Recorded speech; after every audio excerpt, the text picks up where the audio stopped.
All right, everyone. Today we are joined with Matt Nagy from Denver, Colorado. Welcome, Matt. We're excited to have you here.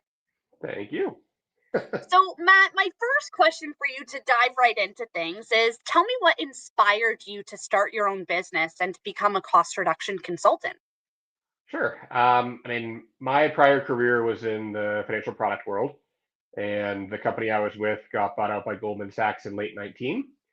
And at that point in time, I had been traveling probably three-quarters of my life or my working life for 10-ish years and just was ready for a change. I had my now 5-year-old was 6 months old, and just that was not the lifestyle I wanted to lead. So I started to explore, franchising options, figuring that I wanted to try out my own thing, always wanted to be an entrepreneur. And, Schooley was one of probably 15 companies I started talking to, but very quickly made it the top of my list. And, I love the flexibility of it. I love the concept of truly we're helping people and helping businesses to thrive. And it's just a very rewarding way to make a living. Oh, that's awesome. So, what is your passion related to operating this business specifically? And are there things that you love about this business? Yeah, I talk to a lot of prospective franchisees actually, and one of the things I always say is, looking back 5 years into this, I love what I do day to day. I think it's a really fun job. I think it's a great way to make a living, and honestly, you can make sure that you are working with people that you want to work with. So for me, I work with a lot of manufacturers. I work with a lot of folks in food and beverage. And the reason why is I feel like a 10-year-old again walking through a manufacturing facility. It just is a lot of fun to walk through and kind of hear how things are made and put together. And then I like going out to eat and like breweries and distilleries. So it allows me to kind of feed some of the passions that I have as well. Oh, that's awesome. So, what exactly do you do? That's a really good question. I would say that Schooley Mitchell and myself, we're here to help businesses to ensure that they are not overpaying for services that are necessary to their business. And most business owners, managers, whoever it is we're talking to, are so time strapped dealing with things within the business that these are the things that sort of fall on the wayside. No one pays that close attention to their trash bill or, uniforms and linens or their shipping costs. They just assume it's the cost of doing business and are often, shocked at how much money we can actually help them save for very little amounts of their time.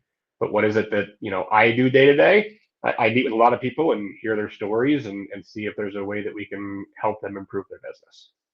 Oh, that's awesome. A lot of giving back to your community in that regard, then, too.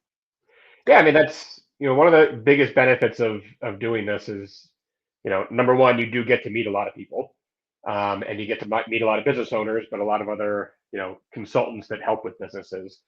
And I like to say that I have my own little ecosystem that I work within, and I can help businesses in my little sliver. But once we've helped them in one area, it's always nice to see the progression of ways that other people can help them too.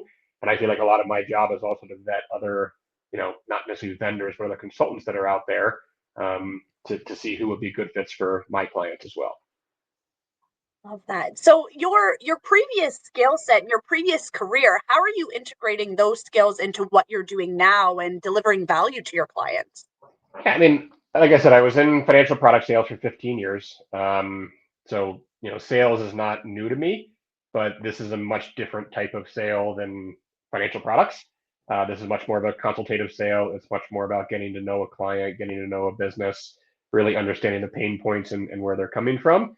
And I would say even more so than that, seeing where they're wasting their time and their energy in areas that they shouldn't be. So I would say just kind of the ability to ask questions and actually be a pretty active listener would be the best things from my prior career that was brought over to here. And organizational skills. Just, I wouldn't say I'm a type A person, but I am very organized. And I have, if you could see my desk, I have a lot of papers on here that are just random notes I have to myself that I need to make sure that I'm always or not letting things fall through the cracks. Oh, that's awesome. So, what's the most rewarding part about helping your clients? The most rewarding part is often just when they see how much money they've been overspending on things. They're number one very appreciative of the time they spent with us and how we're able to help them. But I would say secondarily to that, it's the conversation of, well, now that you have this excess money, what were the things that you've been wanting to do that maybe you weren't able to do from a budgetary perspective that now all of a sudden you could? So I've had companies that have hired additional people. I've had companies that have provided better benefits or benefits for their employees they didn't before, just based off the savings that we were able to find for them. Oftentimes not even having to change a vendor, just getting them a better rate on something they're already doing. I love that. Giving back, more giving back, even if it's just the financial aspect of things too, but let alone the time that you're also giving back to them by them not having to focus on rifling through these invoices themselves, right? It's time that they Yep. can put back into their core initiatives.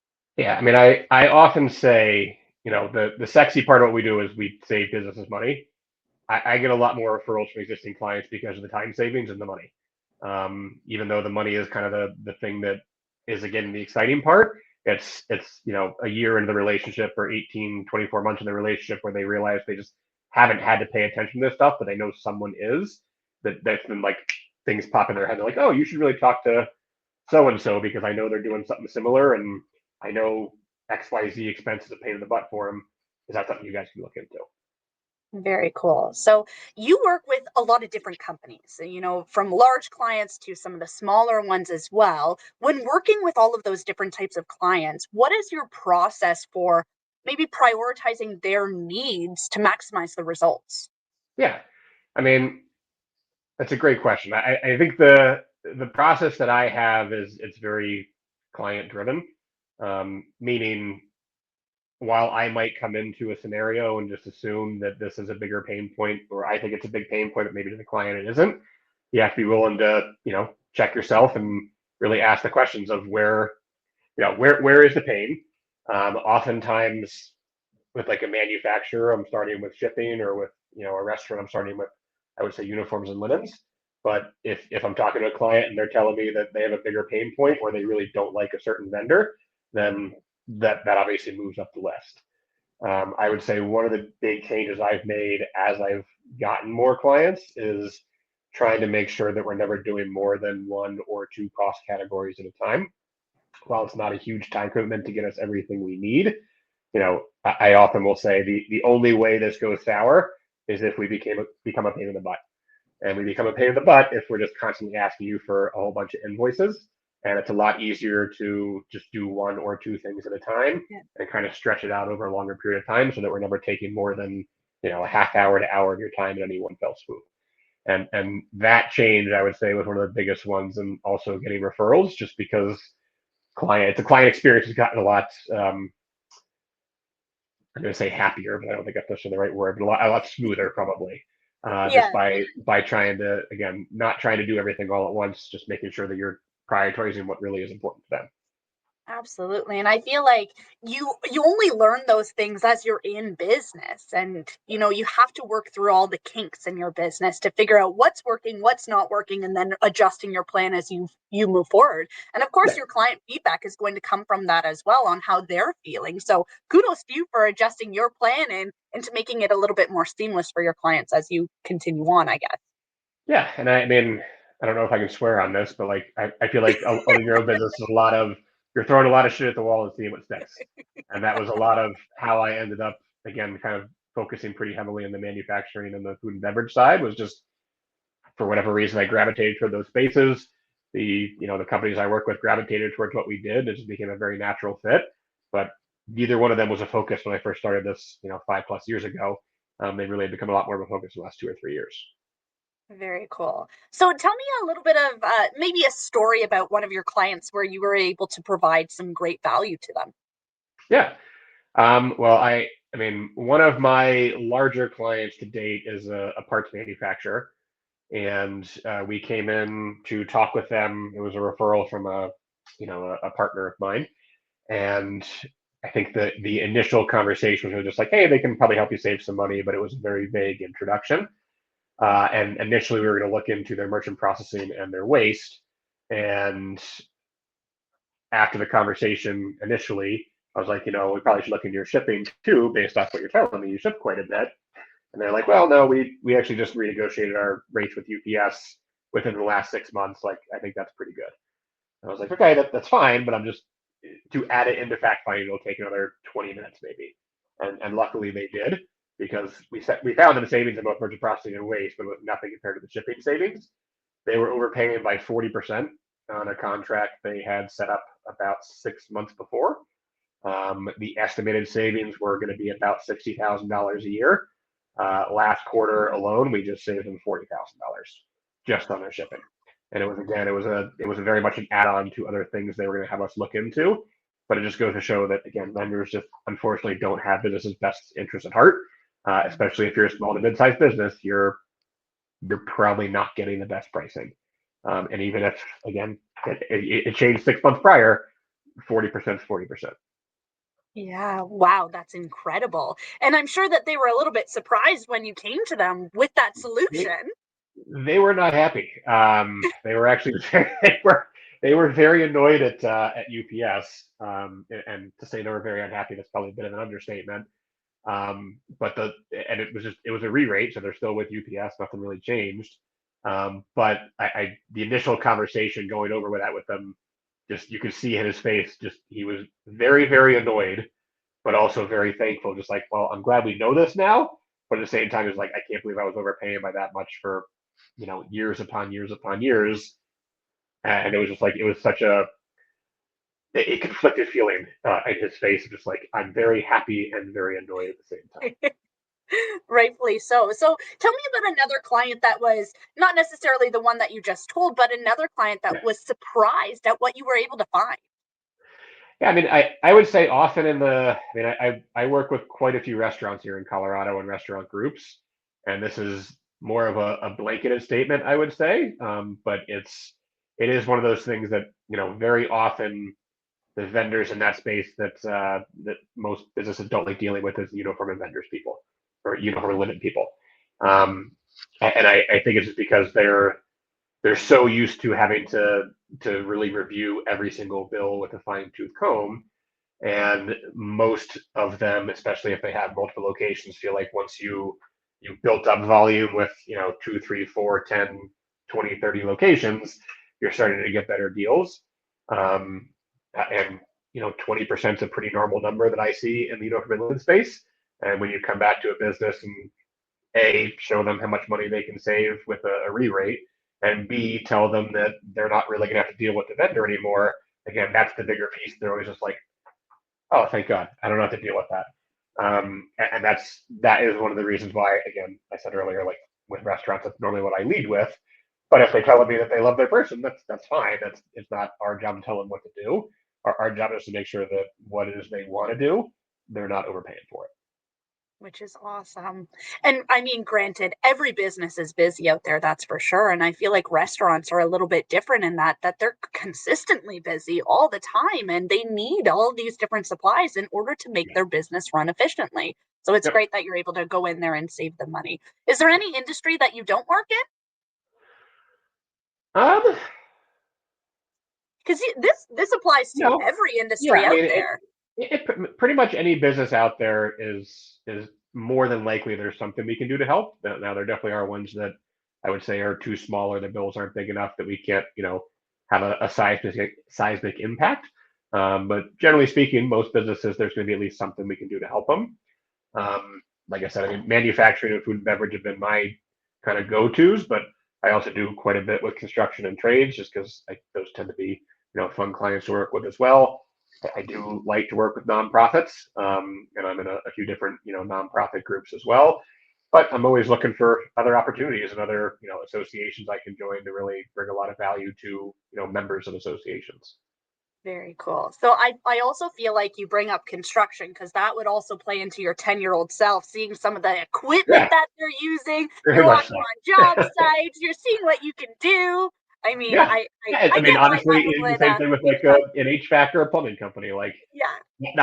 I'm not good at any of that stuff, but it is like it's one of those things that it does bring you back to your younger self. Yeah, which is so cool. What are some of the misconceptions that maybe clients have about your business? I mean, I would say the two hardest parts of this business, number one, is just most people have never heard of cost reduction. So when you're bringing up the idea of a no financial risk to you, proposition. I think whenever people hear that, buzzers go off in their head because I think it's something that people say, and there's often, some sort of bait and switch involved. Um, you know, while I don't love getting no savings value reports, they actually are really good. I went over one a couple of days ago. I was like, do you mind being my person for the next, couple months here? If someone wants to reach out and just say, like, really, is there a downside here? You can be the validation of like, nope, I haven't had to pay a dime for them to look into what we do.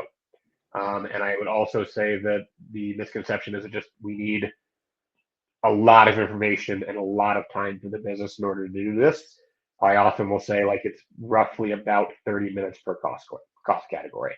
So again, if you're spreading that out over, hey, maybe we're looking at 5 cost categories, but you're doing one at a time, yeah, maybe you're doing 30 minutes once a month. But our average savings are close to 25%. So if you lop 25% off a bill, is that worth a half hour of someone's time? Probably. And oftentimes it's someone from the accounting department or the shipping department, or it's not the decision maker at the business. It's not the owner, the CEO, the CFO.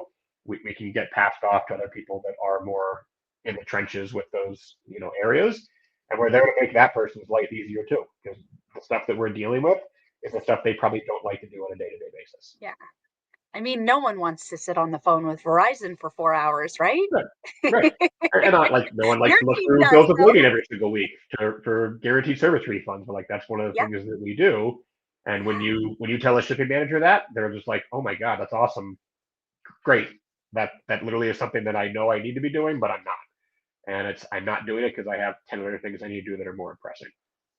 I feel like also a part in what you do is also educate your clients on some of the nuances with all of these different cost categories and things that are available to them that they maybe didn't know were available to them. Yeah. I mean, the guaranteed service refund is a good Yeah. example of that. I mean, I think most people when they ship are just like, okay, once it's out the door, I want to make sure it gets there, but I'm not really paying close attention to when it gets there unless the customer, throws their arms up because something was late.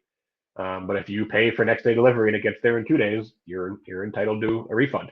And having that be something that again it's an add-on to what we do, and it's something that most businesses just don't do is huge.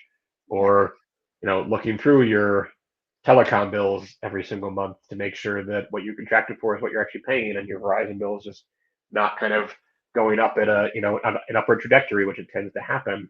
Just knowing that someone's paying attention to it and really paying attention to it with a fine-tooth comb, there's a lot of value in just the knowledge of that for a business. Absolutely, there is. Well, thank you so much for your time with me today, Matt. I really appreciate it. And I'm hoping more business comes your way and you continue to have a thriving business over there in Colorado. Well, thank you Appreciate so it, much. Amanda. Great chatting with you as always. Have a good one. You too.